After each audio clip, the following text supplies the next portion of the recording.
Viewers, next आने वाले episodes में आप देखेंगे सादिया जो कि एक अच्छी ज़िंदगी जीना चाहती है तौकीर के साथ, लेकिन दुनिया वाले उसको ऐसी बातें करते हैं कि वो टूट कर रह जाती है।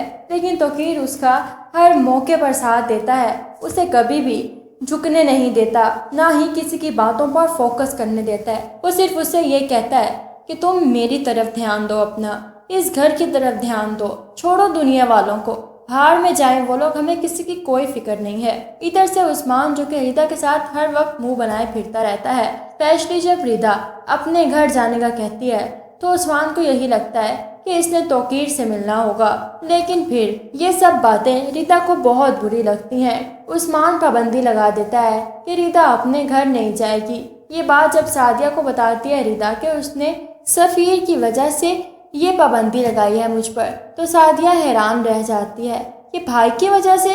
भला वो ऐसा कैसे कर सकते हैं?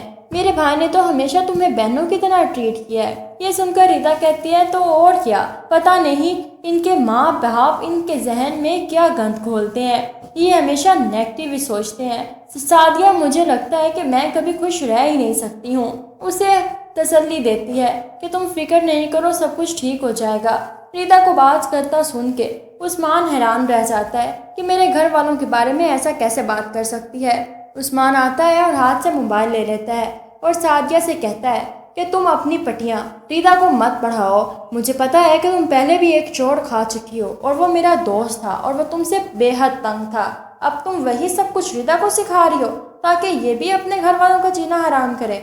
रिदा मना करती रह जाती है, लेकिन उस्मान किसी की नहीं सुनता, कॉल बंद कर देता है। सादिया फूट फूट कर रोती है, लेकिन किसी को बताती नहीं है कि उस्मान ने कितनी बदतमीजी की है उसके साथ। रिदा हैरान है कि आप ऐसा कैसे कर सकते हैं किसी के साथ, आपकी अपनी बहन भी तो है, कल को उसके साथ कुछ ऐसा हो गया तो क्या आप ये रवैया इख्तियार करेंगे?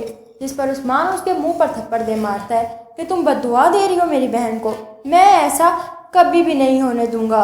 आई समझ तुम्हें? रिदा खामोशी से सबके जुल्म बर्दाश्त करती है और आहिस्ता आहिस्ता अब ये उस्मान देख रहा है कि घर की सारी जिम्मेदारी तो रिदा अकेली उठाती है, उसकी बहन तो कुछ भी नहीं करती।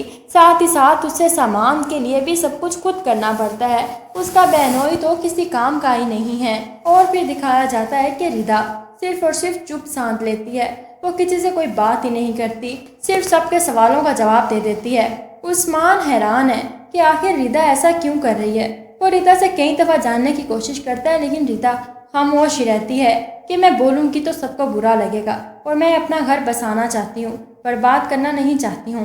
अब उधर से इसके माँ बाप बात कर रहे हैं कि कैसा हमने इसको बांध कर रखा है, कैसी चुप साध ली है उसने, अब नहीं बोलेगी हमारे आगे। हमारे बेटे से खर्चा करवा रही थी, हमारे बेटे को हमारे आगे लेकर आ रही थी, जैसे बड़ी वाली का हाल किया है ना, वैसा ही इसका भी करेंगे।